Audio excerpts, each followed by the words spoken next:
Let's start with Marci. Marci, what did you bring? There we go, unmuted. I brought my ukulele. I have a ukulele too. Oh, you can't see it from here. It's back there somewhere. Okay, we'll hear more about. You know better. How do you say it? Ukulele. Ukulele. Ukulele. Anyhow, this, I think my mom got it for my 10th birthday or 10th Christmas. 10th I don't Christmas. know, but I had like the $20 version of a ukulele that I got pretty soon after we moved there. And, you know, I was pretty dedicated and learned all the chords and was playing songs. And they always had the kamakas at school. And then my mom got this one. I think she got it as a seconds down at the factory in Honolulu. Cool. Well, hang on to that thought, Marci. We're not gonna give too much yet, but we're gonna come back to that in just a second. Let me hear from Prudence. Prudence, what did you bring? I brought a Hawaiian legend. Hawaiian legend. Okay, we're gonna hear the Hawaiian legend live. Is this something you wrote? Yes. Oh, I forgot to turn my phone off. That's the other thing we should do, is make sure that we silence our phones. Yeah. All right. So there you have it. You obviously have probably heard some hints of what we're going to be talking about today, because we have a ukulele and we have Hawaiian legend. And I have brought together two of my childhood friends from Hawaii. For those of you who are joining us, this is a podcast called Not Quite Strangers. My name is Valerie Hope. I am your host. I'm so excited because every time we have an episode, I bring together two people who do not know one another. And in this case, Marci and Prudence literally met 10 minutes ago when we first started. And they have an opportunity to share information, share experiences that hopefully will inspire curiosity, build a connection, and disrupt the status quo of what it means to learn and know more about a stranger. Now, because I love this podcast so much, and I think all of you who watch it and follow it will too, I want to make sure that you subscribe and you don't miss a single episode. So if you go to notquitestrangers.com, you'll be able to register there and receive a notification anytime we have a new episode posted. You can also go to the YouTube channel and subscribe there on YouTube, and you'll get notified when we have a new episode. And you also get extra special invitations if you subscribe. Now, for my two guests of honor today, I don't know what inspired me, but several years ago, I reached out to the two of you on Facebook. I don't know, maybe I was feeling nostalgic or something and just like, oh, remember this person? So Marci, you and I were in 7th and 8th grade together because both of our fathers were in the military. Yours, I think, was in the Air Force and mine in the Army, stationed in Hawaii. And we went to Wheeler Intermediate School. And then Prudence happened to be my neighbor who lived out back in the that sounds weird. I know.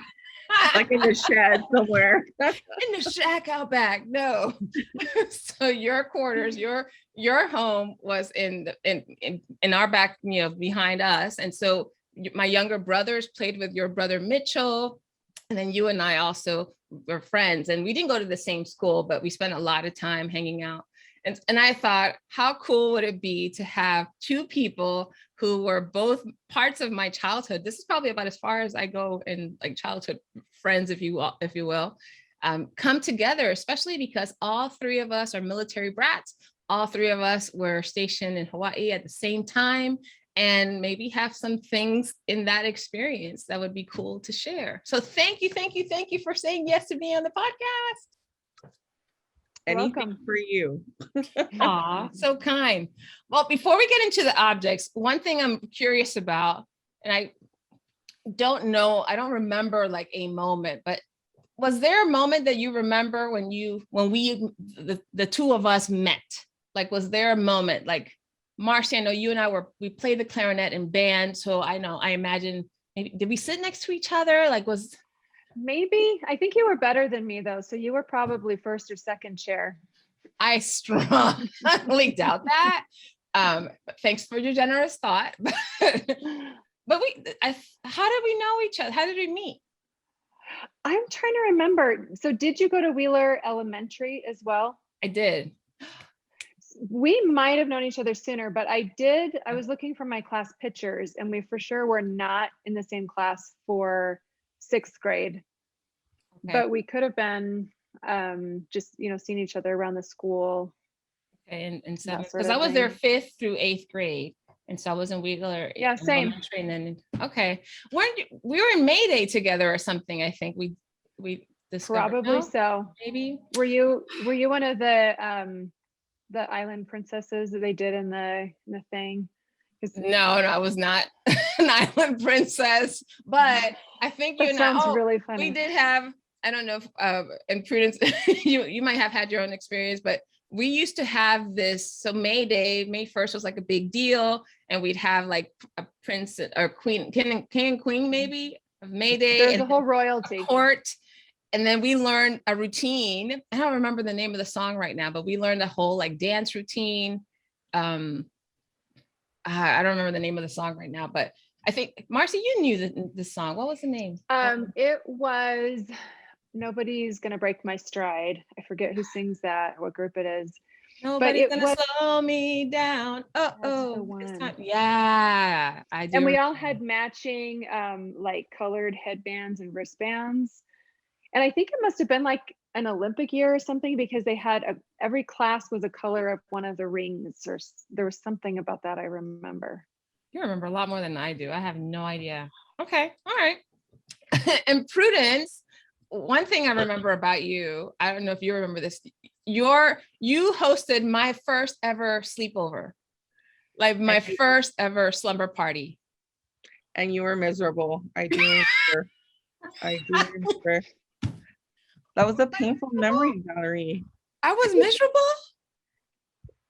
Yeah, you stayed downstairs the whole time. I was talking to your mom. Yeah. I kind of did. I remember this. Why? Okay, so there's an age difference though. How old are you? Me? Oh, maybe. Yeah. 47. 47 and 48. So not that big a difference. I was trying to remember like what was it, but I've always liked to talk to adults and stuff more. My mom has told me this since I was a child, so don't take it personally. But I do remember you were the first girl that I remember wearing like really long dangly earrings and makeup. That was like, oh my gosh, for like what, 11 years, 12 years old, or however old we were. I was like, she's wearing makeup and earrings. And that was like, so you seem so sophisticated. And that's probably what you were probably talking about that with the other girls, which is probably why I was just like, I have 3 brothers. I don't talk about makeup and jewelry. So right. I was racking my brain trying to think how we met, because as far as I can recall, you were not an outdoor person. So it wasn't that by chance I would, see you at the swing set or something, so. That was my brother's stuff. It's probably because our brothers. Maybe. Because they used to play soccer and all that stuff right in the park. But I did tell, I was telling my husband this. I make him listen to all my prep thoughts for the preview. I'm not sure why he listens, but I told him that you were my first friend that I knew that read. That read? Yeah, books for fun. Oh, really? Yeah. Like I had read like all my life. Yeah. And I had never met anyone who read. And you're the first friend that I had that actually read. What was the significance of that for you at that time? I don't know. I guess you sort of always feel like when you're in the military that you don't really belong to the place that you're at. Like the physical location. Like it's not like when you buy your own home and you plant your own garden and stuff. So it's just a temporary space. So it sort of feels like you're not really rooted anywhere. And so that was an activity that I did all by myself. And to meet someone that did that same activity was like, oh wow, really? Yeah. That's fascinating. I had no idea. And yes, I obviously like to read here. So fascinating. Okay, so I got it.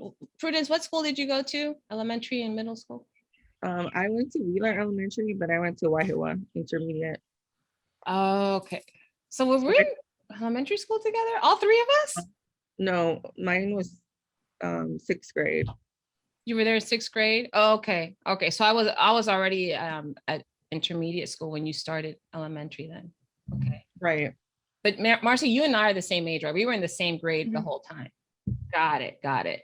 Were you in Girl Scouts too, Marci? Yeah, I was. I think that's the other place where we maybe knew each Okay. other.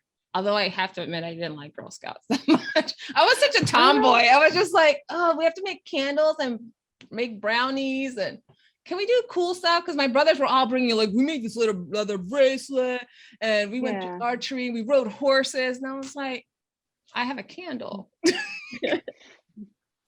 Oh, interesting. Now, Marci, tell us about the ukulele. I'm curious because I don't know how much people know how how integrated that is as part of all elementary school kids experience. So now that I've had kids go through elementary school, I know that every school has some instrument they all do, either the recorder or the flutophone or something. But in Hawaii, it was the ukulele. And I think the first time I remember learning it in school was 5th grade. And then we also did it again in 6th grade. I had switched schools by then, but they did it then. My first introduction to it was my next door neighbor. She taught me just face to face. She would come over with her ukulele and teach me. And then when I bought the cheapy one, then I was able to play with her. So I always liked it. And I still remember some of the chords and a few songs, and my mom will every once in a while convince me to go Christmas caroling with it. So it's kind of fun. We did play in school. Prudence, was that part of your experience too? Yes, I remember G7, C7F. Ding, ding, Forever. ding, ding, ding, Yes. ding, ding. Exactly. Like, and then that's as far as it went. Like, I was not, trying to play it outside of like 4th period. No. You weren't sitting at the stairwell or in the lanai. No, not at all. One of the things I wanted to talk to the two of you about is, all three of us were military brats, right? Dependents. Our fathers were all in the military during our time there. And Prudence, you already kind of mentioned a little bit about not having the roots, so you have to kind of create your own. So I'm curious about, what do you guys remember about your experience in Hawaii specifically? Because I think, compounded with the fact that you're in the military, someplace temporary, you're also on an island so far away from the mainland, from perhaps if you had other family or friends, or, so what was that like? Whoever wants to start, it's fine. Do you want to go, Prudence? No, I'm a little bit I'm a little bit different than you two because I still live here. That's true. So Marci, you go first then. Prudence will add her version. So initially, when I first moved there, it was pretty rough. I was culturally different, physically different, and we were at a local school when we first moved there in Mililani. And so I was light duty bullied a lot the first few weeks of school, and I can't remember how long that went on. And my mom could tell I was upset and not wanting to go to school. So she finally talked to the teacher, and that improved. At least, I didn't have like great friends at school, but at least I wasn't teased and bullied and all that. But a year after that, we moved on to the military base. Then we had to just wait for housing to become available. So then when we moved to the base house and went to the base elementary school, it was very different. Those, all those kids were in the same boat. There's different cultures and different backgrounds. And even though I was new and kind of felt new for a little bit, it didn't feel as intimidating to me because it was a situation that felt a little familiar. Yeah. So But even with that, I think with the age span I was there, and you too, that we got so much instruction on the culture of Hawaii. And I really just liked learning about it. And when I go back with my husband now, we'll be driving around and suddenly I'll see something that will trigger some random Hawaiiana factoid, and I'll like be off on this like thing, and he's just looking at me like, what? So I really loved the climate and the vegetation and all of that. I loved making stuff out of the flowers and all that. But it was initially a very rough move for me. I totally get that. The bullying, what was that like? What kind of light duty bullying are you talking about? So we had separate desks, but they put them together in a table. Yeah. And I moved in the middle of the year. Well, it was right around Thanksgiving that we moved there. So the class had already been established. People already had their friends, and they just kind of stuck a desk at the end of one of those groups for mine. And every day they would pull my desk away from the table, and then the teacher would come by and yell at me for moving my desk. And, why did you move your desk? And so it was just, I didn't know how to advocate for myself and explain. And then like at recess, they'd be doing jump rope and they'd say, oh, come jump with us. And I think, oh, wow, this is great. But then they'd turn it really fast until it was like impossible to jump. And so it wasn't like my life was in danger, bullying, but it made me sad. It made me not want to be there. Yeah, that's tough. Gosh, when we got there, I don't remember if it was the beginning of the year. The two of you have so many details about that time in life that I'm kind of like, but I do remember it. So coming in, I'm tall, right? And for, I think a fifth grader was also tall. I think I was taller than my teacher. And I remember, it must have come in the beginning of the school year as well, or not the beginning, in the middle, because I remember the first day coming into class and people were already in the class. It wasn't like registering for school or any of that. And I remember the first recess, or one of the first recesses or whatever that week or something, everybody would go to like using these bars. Remember those like parallel bars? That was like a thing. Everybody like knew how to use the bars and was doing all sorts of like flips and penny drops. And I was just like, first of all, I'm so tall. I'm much bigger than everybody else. It's like, I don't even have the upper body strength to pull all of my body. But I remember another girl who was not as tall, maybe just a tad shorter than I was recruiting me to be a bully. And I was so glad to be like, just to have friends, like to have somebody to hang out with. She was like, hey, why don't you come hang out with us for recess tomorrow? And I was like, oh, cool, sure. And so we went, there's three of us, or three of them and me, and they started like making fun of other kids. And I don't remember them doing anything egregious, but I was like, oh, these are not nice girls. And so I had to find a very sophisticated way not to ostracize myself, but just kind of go, oh, these are not people I want to hang out with, especially in school. They don't have a good reputation. I don't remember what I did, but I do remember, because of my size, being recruited to be a bully. Not to you, Marci. I was always nice to you. I have no memories of anything but kindness. Perfect. Same here. Like, I have memories of kindness. Good. And wait, one more last thing. So Marci, you live in Utah now, right? Mm-hmm. What part of Utah? It's called Pleasant Grove. It's about 45 minutes south of Salt Lake. Okay. It's close to BYU, if you are familiar with their campus. Not tons. I've been to Park City, Utah. That's all I know. That is not very far away. That's like a 40-minute drive from my house. Okay, got it. So you're far removed from the islands. And Prudence already teed it off, but she's still on the islands, in the islands. So tell us a little bit about your experience, Prudence, being a military brat. I don't think it wasn't until we moved to Hawaii, because, well, my dad was in the service before I was born, and he went to Vietnam, so he did 2 tours. Mm. And then he got out, he married my mom, and I was born. And then he decided to like go into the army.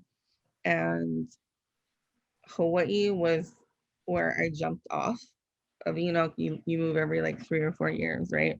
But that's where I had like my jump off, and my parents live in Washington State.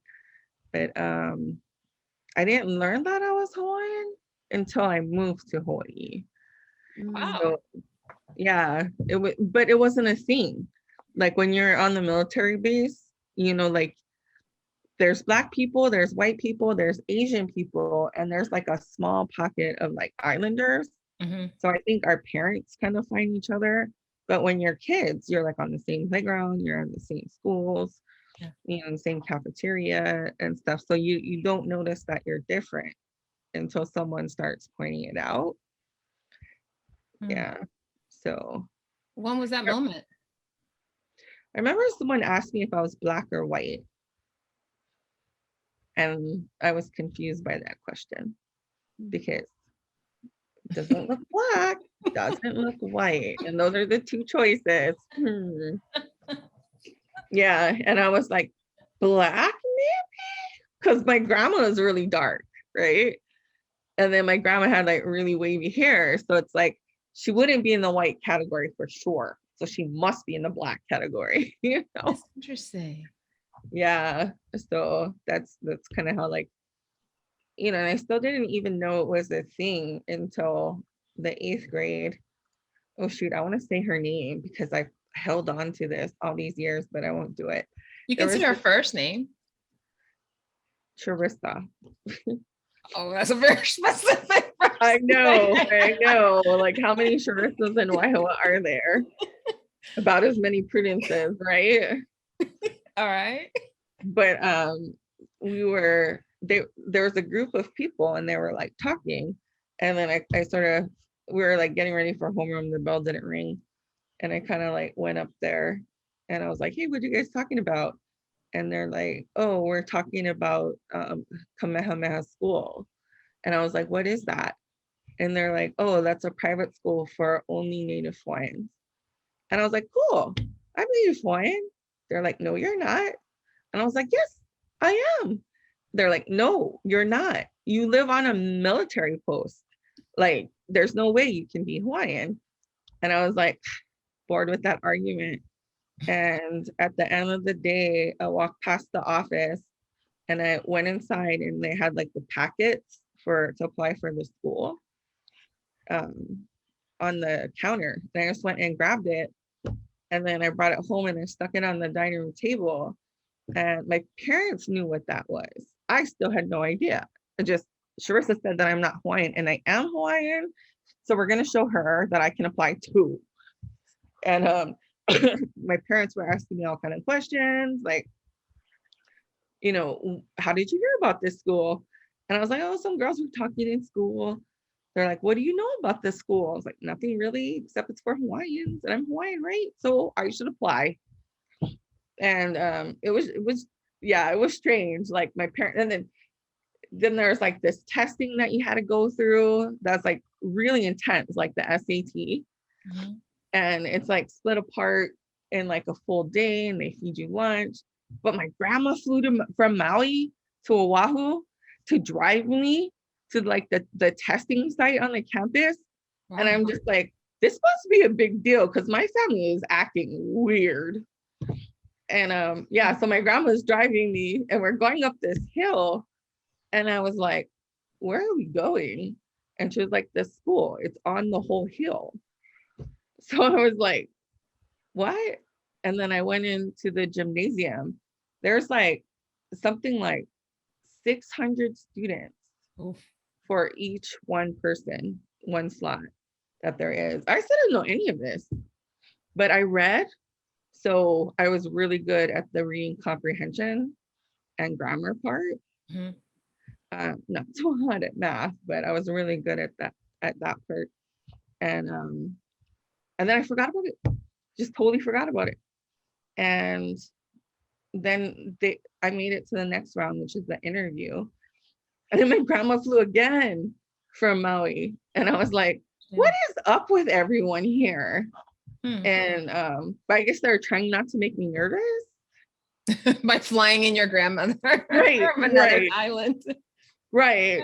She's just like, we'll leave at 8 o'clock and then afterwards we'll get some McDonald's and just it was weird. And then Interesting. so I did the interview and it was strange questions. Like I've never been in an interview, but it was something like, what are your life goals? How old are you? I was in the 8th grade. Okay, so like I 13. have no life goals. I don't even know what those are. So yeah. And then but I do remember telling them a story about my name, how I got my name, my Hawaiian name. Mhm. I think that was what got me in because I didn't have anything else that was special. That's fascinating. So wait, so you said before you even applied to this school, you knew that you were Hawaiian, right? That's why you told us the other girl. So, but you didn't know you were Hawaiian at one other point. So what was the moment that you learned, oh, I'm Hawaiian? Oh, when I went home and asked my dad if black or white. Oh, okay. So that's where they were like, no, you're Hawaiian. Okay. Fascinating. Okay. So, sorry? No. So it was, but when I made it into the school and I still didn't know what it was, there was only 2 slots from Waihoa, the entire Waihoa complex, which included Schofield and Helemano area. There's only 2 slots for my grade. And so of those group of people that were talking, one of the girls made it in and me. And then they announced it on the PA, like in the morning when you're in homeroom. And I was like, I am Hawaiian in your face. No, it's like the whole thing. Like you got to submit your birth certificate, your parents' birth certificate, your grandparents' birth certificates. I mean, it's like you're like vetted, like you're going in the FBI or something. You're pure Hawaiian. So now you live where? Maui. In Maui now. Fascinating. Yeah, it's like actually, so my dad I got married in 93. And then in 94, my parents got stationed at Fort Lewis, Washington. Mm-hmm. So my mom was like, do you guys want to move with us? And I asked my husband and he was like, up to you. And he's not a person that would fare well without this island, without Hawaii, like the culture, the way that people talk. So I knew that he'd be lost. So I'm like, no, we'll stay here. So they moved, and then he got into the fire department.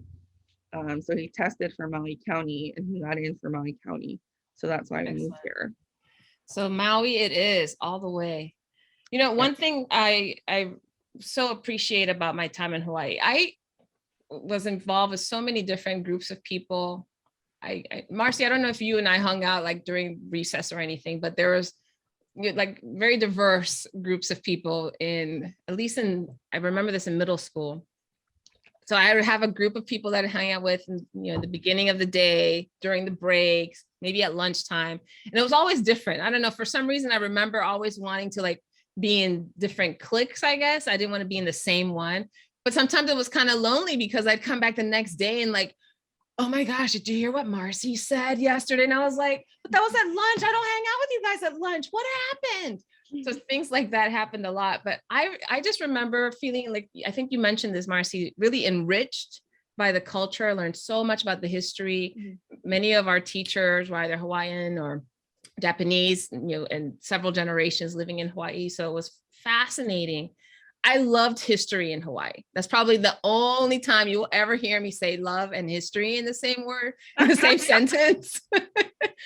But I remember, I think my teacher's name was Mr. Chikasawa, I believe. I remember Mr. Chikasawa.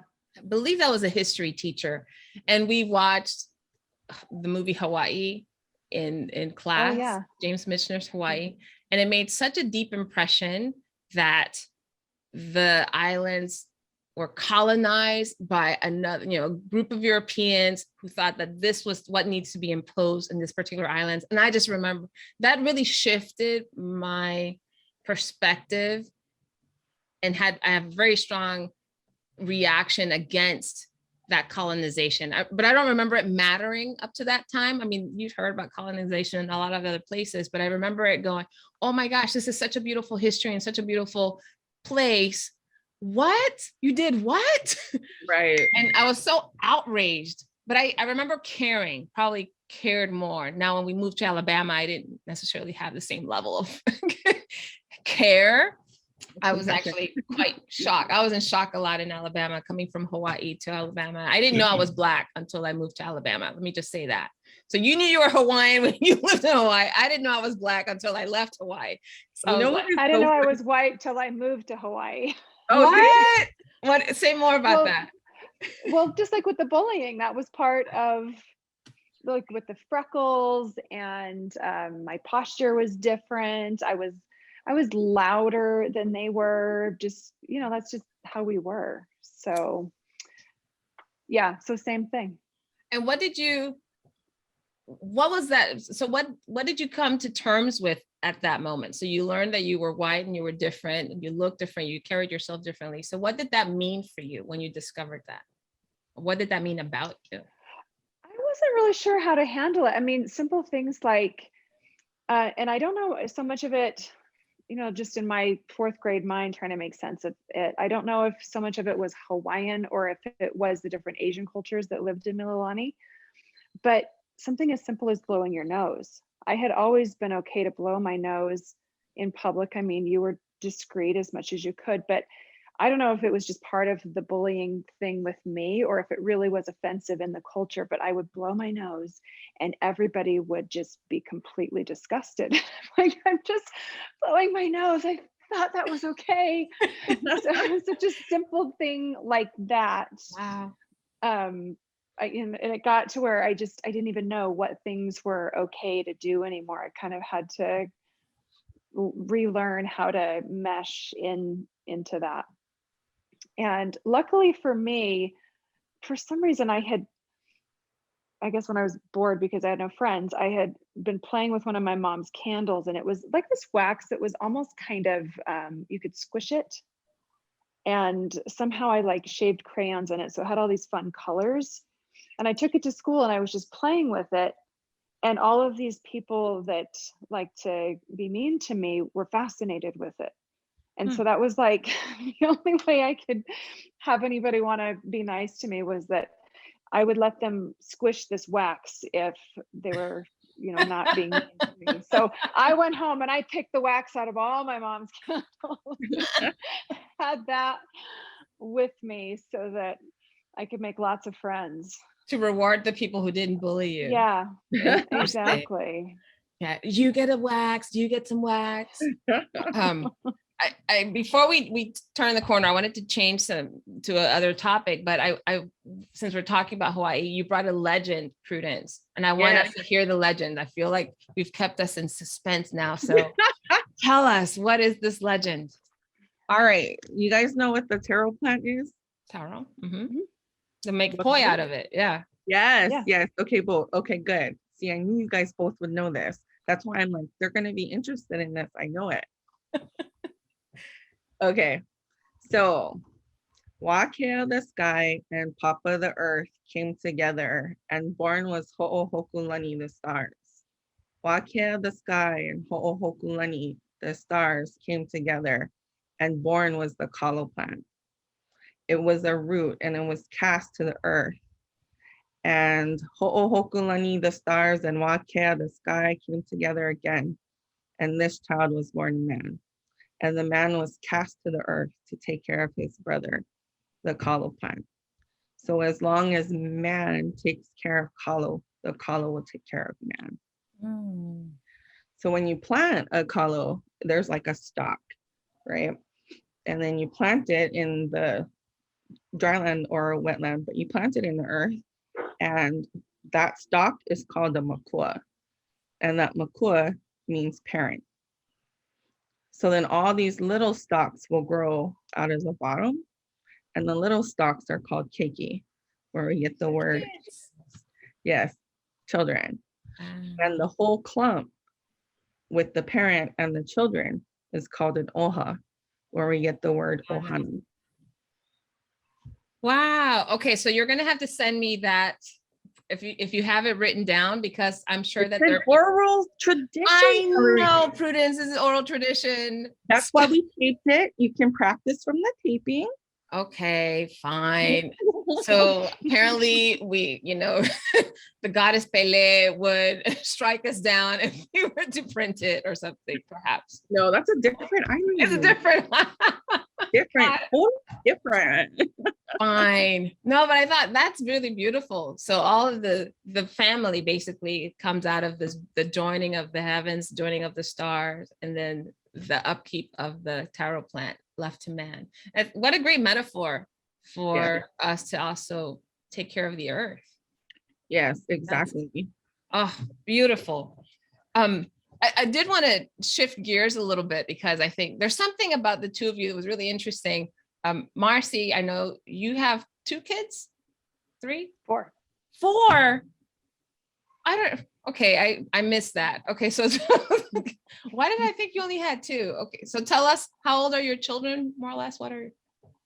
My oldest daughter is 24. Okay. And then my son is 21. And then I have daughters that are 16 and 14. 16 and 14. Okay, so you run the gamut. And then Prudence, you have 4 or 5. How many kids? I don't know. 3. I'm so confused. Why did I think you had more? Okay, so tell us the spread. So my oldest daughter is 26, and my middle son turned 20 today. Oh. Yeah. But he's got like a full beard. So we're just like, oh, go see if you can buy beer, because I think you'll pass. We're like the worst parents ever. I know. We're just like, let's have fun with our kids. But anyway, and my youngest daughter is 18. Okay, 18. Okay, 24 through 18. Got it. Yeah, so they're all adults. And parenting adults is really hard. Like if they live in your house and you're like, I'm the mom, you're the kids, but they're really adults. And they really don't have to listen to what you say. I don't kind of is awful, actually. Why? No, so my son still lives at home, even though he's 21. And we want to give him his adult space and treat him like an adult. But the kid can't rinse a dish. I just want to smack him with the pan.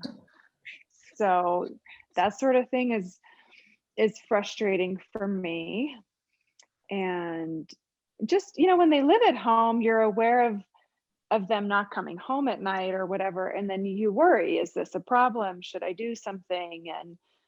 And they think, well, if I wasn't living here, you wouldn't even know. And I'm like, well, exactly. I wouldn't know. Then I wouldn't worry. I wouldn't know that you weren't coming home. So anyhow, it is different. And I don't think I was totally prepared for this. Yeah, I had one of my actors in one of my shows. Actually, we should find out what each other does. I have no idea what you do. But one of the actors in one of my shows, he had like a really great life. Like he owned a house, they had a property that they rent out. The wife was a realtor, and he was like very into like arts and culture. And they had like 3 beautiful kids, and the family owned like a Tahitian dancing company, and just everything was beautiful. And the oldest son was running the dance company, and he met someone and they didn't like her, so they was pressuring him to break up with her. So they started using ultimatums, like, if you're going to be with her, then you can't have that car. If you're going to be with her, then you can't, I'm not going to give you extra money, things like that. And then finally they were like, okay, her or us. And he picked her. And the dad couldn't believe this. Like, he could not believe this because his whole life, right, he had been the person in charge. And so he broke down in tears. He was depressed. He started like buying all these self-help books, and he realized that to be a parent of an adult son, you have to learn to let them be an adult. And it didn't matter what if he was making a mistake or not. That's his mistake to make, right? That's his life lesson. That's his walk with God, you know? So anyway, he told me that, and I was like, oh, what? No, it's my rules, my house, you know, like that. But then I remembered that. So when my daughter was like being huffy, because I'm like, okay, well, it's in between, it was a summer before college. I was like, you gotta do dishes. That's your chore, dishes. And she hated dishes. So she moved out. Because just over dishes. I could not believe it. And like she convinced my husband to sign for this is becoming a really long story. And all you were like is just, how many kids do you have? And I'm just, you know, like, clearly there's something unresolved about your relationship. Well, I'm in a pandemic. So like by choice, I don't see anyone because I'm like, our numbers are way too high. So I haven't seen anyone. So you guys are the lucky ones that get me. This is your social interaction. Right. Because, well, I can hear between the two of you, obviously, that you've had to reconfigure some of your mindset around parenting adults, right? Parenting your older children. But my question initially was going to be around how moving around and having been in the military, how has that influenced how you parent your children, right? What are some of the values? I know moving wasn't always easy, right? There's always a new kid someplace, having to pick up new ways of living and cultures, and right, there's probably levels of maturity that we develop because of being able to do that. So I'm curious about how that's influenced your parenting. Well, I have a side step to that I will answer that, but there's a side step. Like, you can probably tell my walls are painted. Can you see? Painted? Like, yeah, the green. The green. All my childhood, I lived in military housing, and you could never paint the walls. They always had to be white. And this bothered me. Like, and my parents loved that about military quarters, because they were like, everything was white. Standard issue. I hated that. And so when I bought my house, and I remember when I got married, like, me and my husband would have like all these goals that we made. You know, we were gonna have like 10 kids. Some of them were ridiculous, but I told him, I said, when we buy a house, I want to paint the walls. So yeah, so that was like the first thing. And the second thing about parenting kids in the military, like, because we're Hawaiian and we stayed here, like, I had a whole self-identity thing with like, what does it mean to be Hawaiian? But you grew up in the military base, like how you're talking about colonization and all of that, like military occupation in Hawaii, like those aren't easy issues to navigate. So I usually don't say anything, you know, like, you know, deoccupy Hawaii, and, you know, we have all the Hawaiians and they're like protesting. It's like, okay, that's not my protest. Like, my protest is for the water, you know, like something that I could align with. So my relationship with the military is way different than the society that I live in. That's fascinating. So, and would it be fair to say, because we benefited from it, right? In some way. Right. Exactly. Yeah. Exactly. And my mom tells me, this is so funny. My mom is white, and she's like half white, half Japanese, but she doesn't look Japanese. She just looks white. And so, like, every time I talk about like a Hawaiian issue, she's always like, I like how you conveniently forget that you're white. Mom, nobody sees that here. Nobody. She's like, I see it. Convenient. I don't remember, although my first sleepover clearly spent a lot of my time talking to your mom. I don't remember what you look like. So you may have to show me a picture later. Yeah, but what I wanted my kids to have was to have a self-identity, like what it means to be Hawaiian. So like our number one parenting goal is that our kids become educated, they become rooted in the culture, and they become activists and advocates for our community. And that is like a successful child. You know, they raid your refrigerator, they break your washer. I mean, you got to do with that, but those are the three main things. Yeah. So that was our parenting style. So they all speak Hawaiian. Yeah. Marci, what about for you? I was just thinking, I don't know necessarily about specific parenting, but because of the moves, my sisters, I only had sisters, they were always my like automatic built-in friends. And so I think I expected my kids to have those same relationships with each other because that's how we were. And I'm still really close with all my sisters. We see each other. So two of them live right here by me and we see each other often. My other sister's in Arizona and she's single. So she's more mobile to come up and visit us for holidays and things. But I just always thought that they would be best buds the way that we were, but part of it was just out of a desperation that you're in a new place and you've always got your sister with you.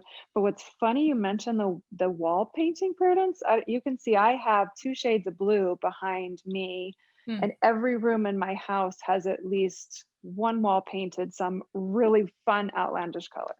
And maybe that's why, because I got so tired of the white walls. And it's like my mom maybe really liked it too, because she'll have me help her pick out paint and it will literally be 2 different shades of white. And I'm like, why are you going to the expense and the effort of masking and taping it off? It looks the same. But it's like this big effort to have 2 colors. Ooh, I was the actual opposite. I embraced the military lifestyle so much.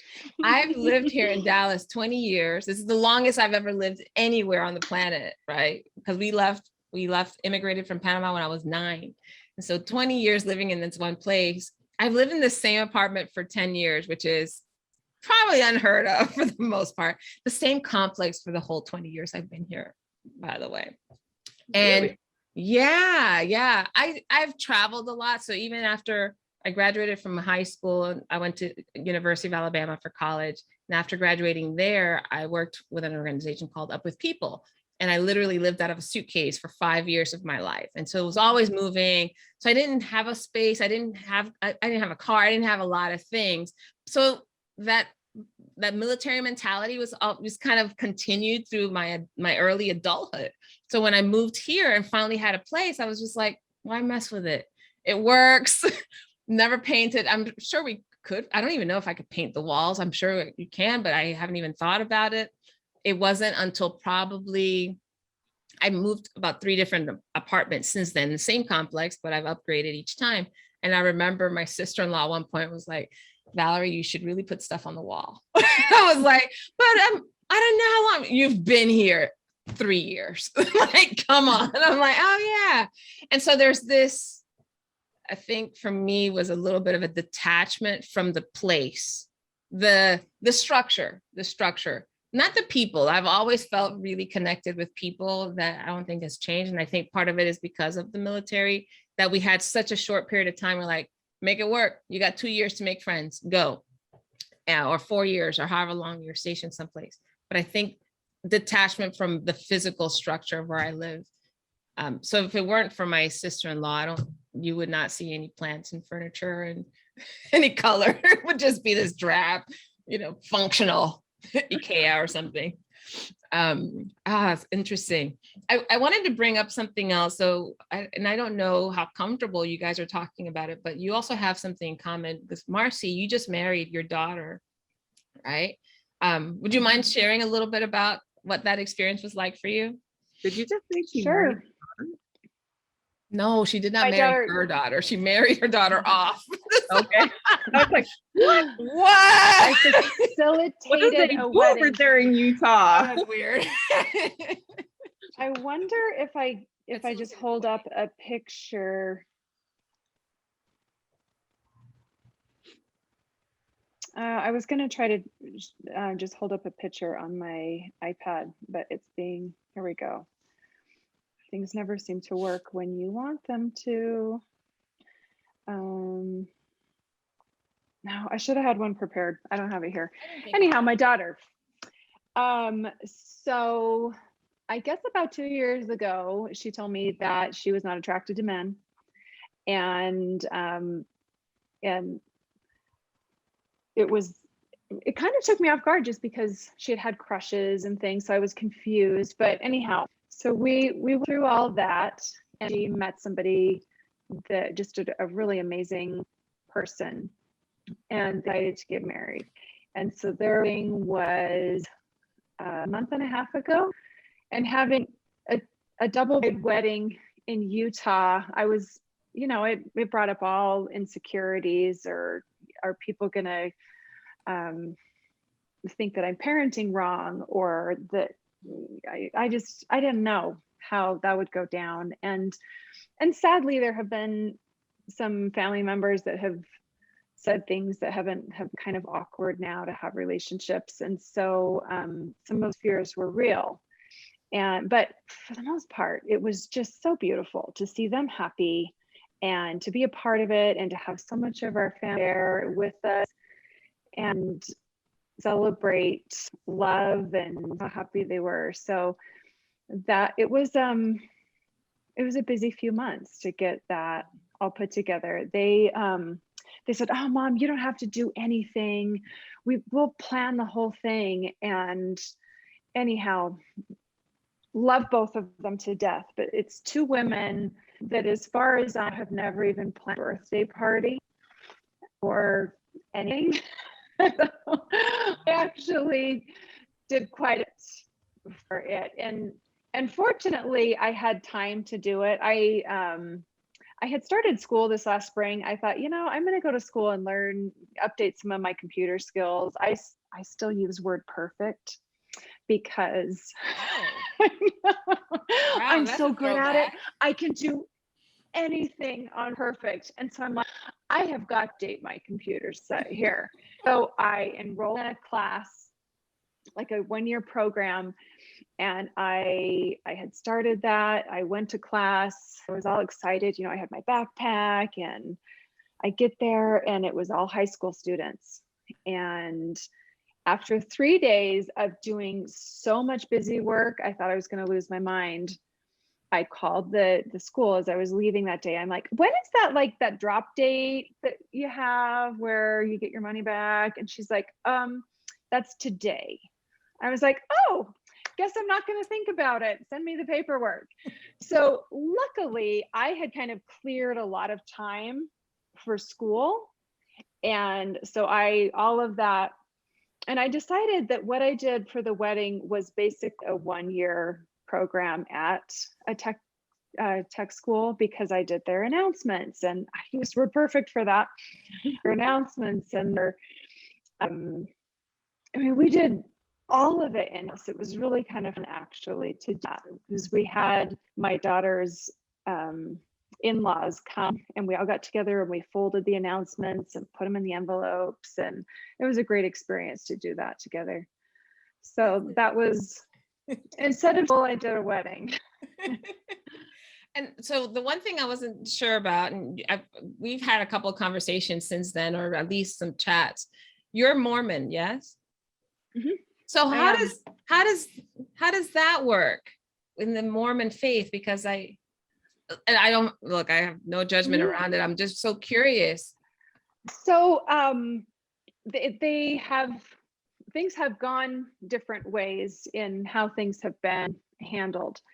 And I know that as a church, they want to be very sensitive. And in the current publications they have online, they acknowledge that it's not a necessary something that the person has control over, whether or not they're in that way, or whether or not it's something that develops. They acknowledge that people have exhausted every effort to change that and cannot, and recognize that it is what it is. They are people are gay or straight.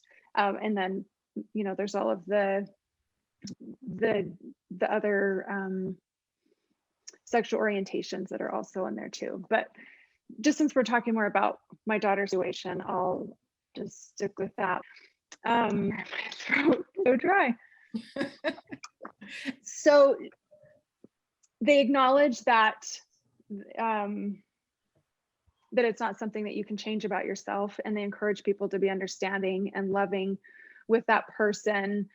Overall, they discourage relationships, and especially marriage. What I've tried to interpret in there is that they would expect those individuals to live a celibate life and to find their fulfillment through their other relationships and that. So having that wedding did go against that, and hard to know really, or it was hard to know at the time what the how that would be received. And I asked my daughter, I said, what do you want to do with your announcements? Do you want to send them out to everybody? We've lived in the same house for 18 years, and some of the same people have been here that whole time. And so when announcements go out, it goes on every porch. And I said, you didn't have a lot of relationships with everybody here. How do you want to do that? And she's like, anybody that I worked with in the youth programs, anybody that I had relationships with, and then certain people that she just over the years had conversations with. And so it wasn't like it went to everybody, but to a lot of my neighbors. And I was blown away at the support. We had a line out the door for an hour and a half of people coming from both families to give them hugs and wish them well. And I was really touched, totally overwhelmed by that. And especially to have my entire family be there and be a part of it. And her coworkers really showed up too. So it was just a magical day. I did not expect it to be that wonderful.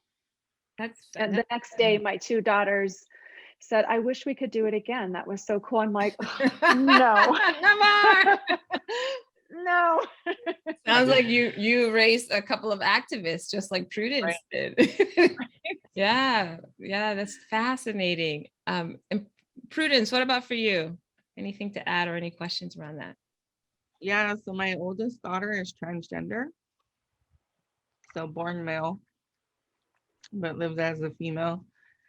Yeah, that was really interesting because we knew that she was always different.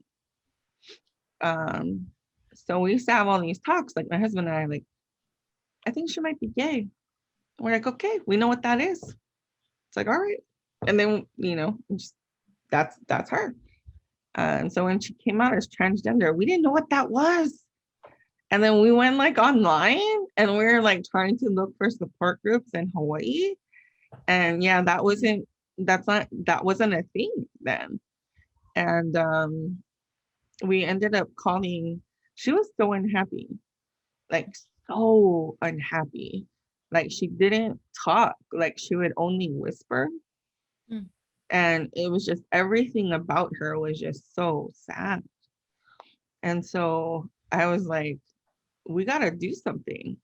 Like, how do we turn this around? It's like, imagine being like unhappy in your own body, not like, oh, my arms are too flabby, or, you know, like my butt's too big or whatever, but really hating your body. It's like, I don't know how to fix that. Yeah. So, and we only had each other, you know, so to talk to about it, because we're like, if we don't know, like, how do other people know? But anyway, my husband has a transgender classmate, and she lives on Oahu, and so we flew over there.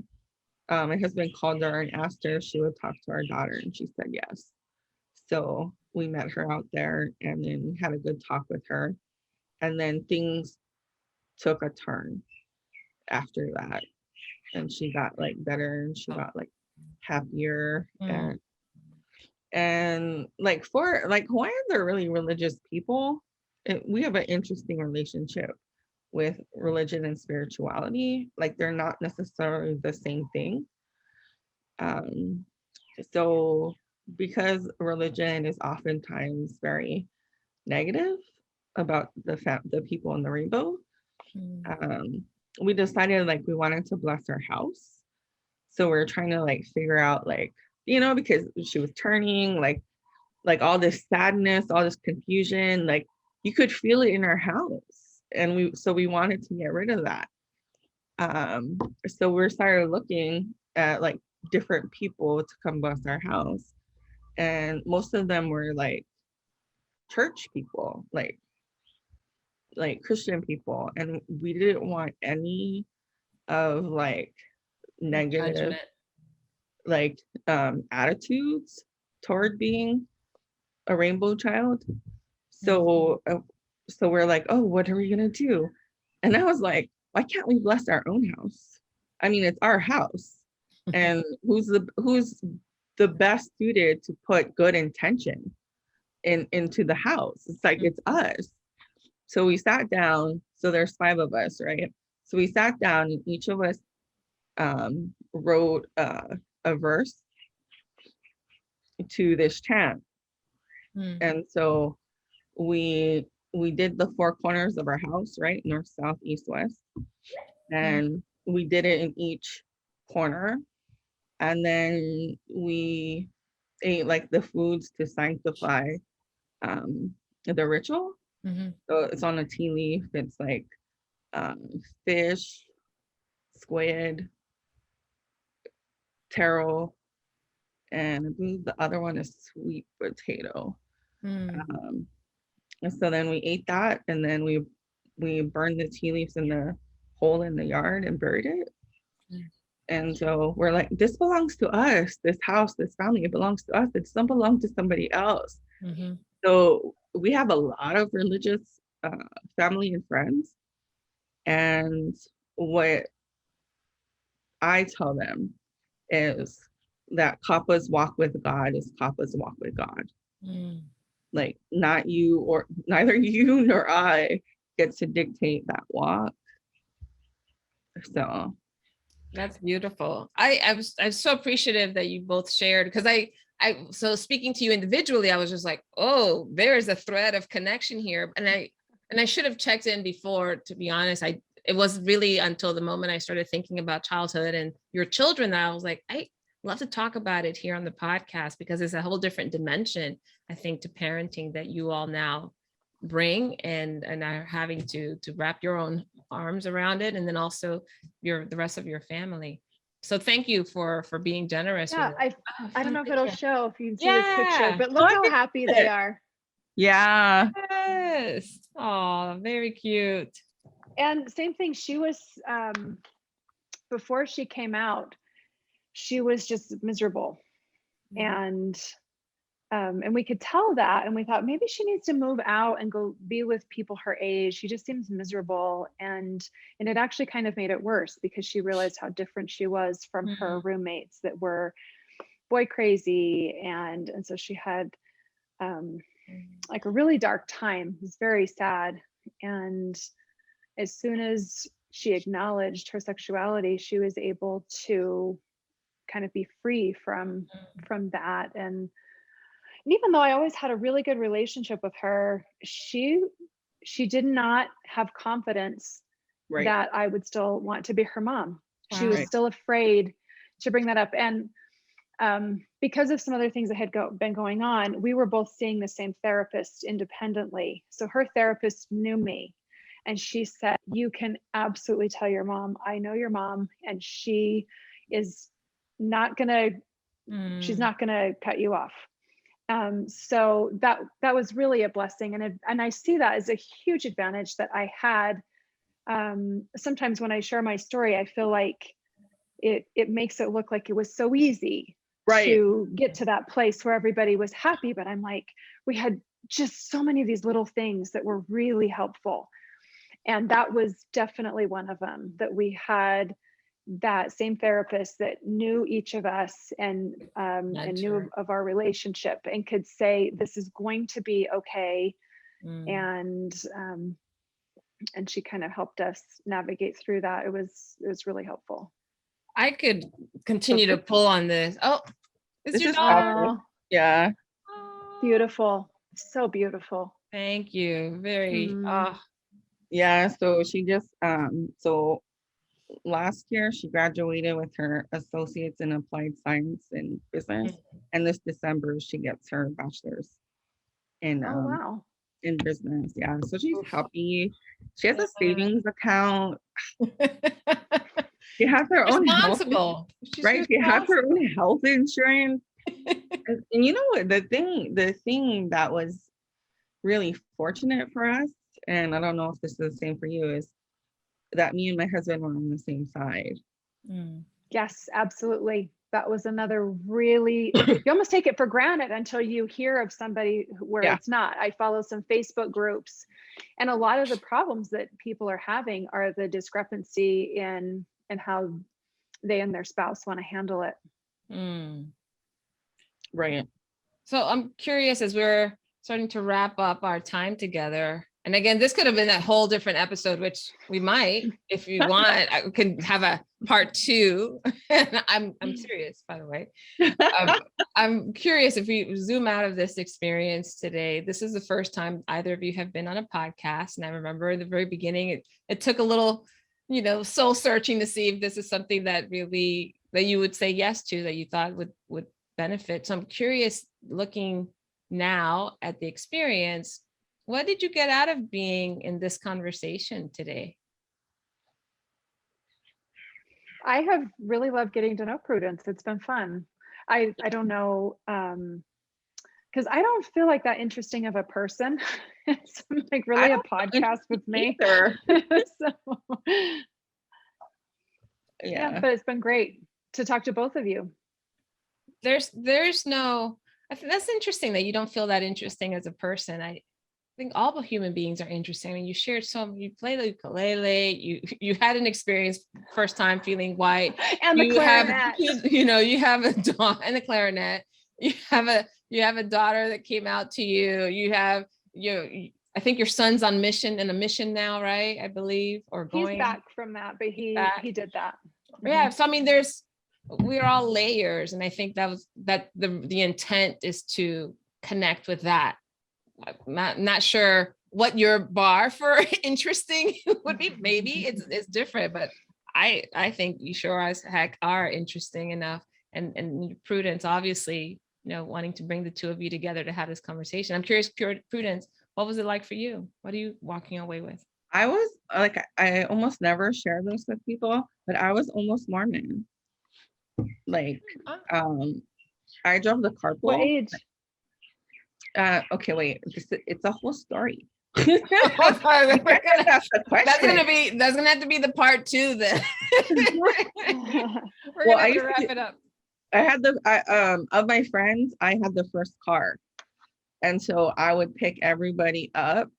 Like, we lived in I lived in Schofield, and they lived in Waihoa, and they had seminary in the morning. So we would drive to seminary, which was near the school, and I would sleep in the car, and they would go. And then when I moved to Molokai for a little bit, because my husband was stationed there, they have this, it's like church borough. There's all these churches next to each other, and these elders came to my house, and I knew what the Mormon faith was because of everyone in my carpool. They explain a lot of stuff, and you're like, okay, but what? Just so I learned a lot about them. So when the elders came by, I did the lessons and stuff, and I went to Relief Society. I learned how to make mango bread in a jar. You can bake it, you just put the mix in there and you bake it in the jar, and then you close it, and that's a gift. I learned a lot of things about managing your house and how, shared goals and stuff. So I was almost Mormon. I'm really surprised that I'm not, actually. Well, see, all that means is now you all have to connect after this and actually have a more exploratory conversation. Right. Any final words Yep. before we close for this session? I don't know. I feel like, this picture, it's so bad. I found my 8th grade picture. I'm going to flip it around when I'm ready. But Valerie, I think maybe I was trying to copy your hairdo. I do. I have that. I have that picture. Oh my gosh. So I'll share mine. So that's your Yeah. 8th grade. So I have I was still my have 8th my grade. ID. I have my ID. Oh, look what I found too. So I don't know if you can see, there's a bit of a glare there. So Yeah, there here's, is a glare. yep, here's my Yeah, we my almost 7th have the grade same picture. hair. And then this is my 8th grade picture. Yep, I had a Jerry curl. Check. It is the same hairdo. Look at that, we're twins. Guys are My funny. mom gave me a perm. My mom didn't give this to me, but it was still quite bad. Thanks for sharing that. I should have prepared and brought up my pictures too, because they are not very flattering. I asked my mom, Prudence, I'm like, do you have any childhood pictures of me and Prudence? And she didn't have time to look. It was kind of a last minute thing for me to ask her. But anyway, any final words from you, Prudence? Well, there's one thing that I really like, and I want people to really embrace. When I took my daughter to go meet my husband's transgender classmate, she said, if you're gonna be a girl, don't be a girl just to be a girl. Be a girl who does something. And I really love that. And so, I mean, like, she does a whole bunch of stuff. Like, she did a book drive for the women's prison. She like found a domestic violence shelter to donate money to for like Macy's where she works. I mean, she does a lot of great stuff. But I want my kids to do that. Like, I try to do that. My husband tries to do that. Like, be someone that does something. And I do that in my writing. And however, either of you and people watching this or listening to it do things, I hope that you'll think about that too. Do something. Be like, plan a wedding, even if you only know WordPerfect. I mean, you can do this. You can be someone who does something. And by the way, Prudence is a playwright. And I mean, we could have gone another hour in conversation about any of this, but I'm so grateful to the two of you for trusting me. So I know that, it was a little bit nerve-wracking to think about what would you say, what would you talk about, how do you prepare for being in a podcast, but both of you are so generous with your stories and your examples and your experiences that I don't take that for granted. I'm so grateful that you did come to share, and you found some even more commonalities than I even thought would be there. Right. Which is the whole point. It's the whole point of the podcast. So I just want to thank everyone that tuned in today to listen to this conversation. And maybe you have a childhood friend that you can reach out to that you haven't talked to in a while. I think, gosh, between the three of us, I've only been like in the last maybe 5, maybe less, definitely less than 10 years that we've been connected on social media. But to actually have a conversation of any depth and meaning has been pretty recent, right? That we've had these conversations. So, and it was like instant. It didn't take, trying to warm up. I appreciate that too. I appreciate that our friendships were what they were during that time. All of us were children, but that we still took something away from having met each other and having been in each other's world and experiences that it carried, 30 plus years later. So thank you.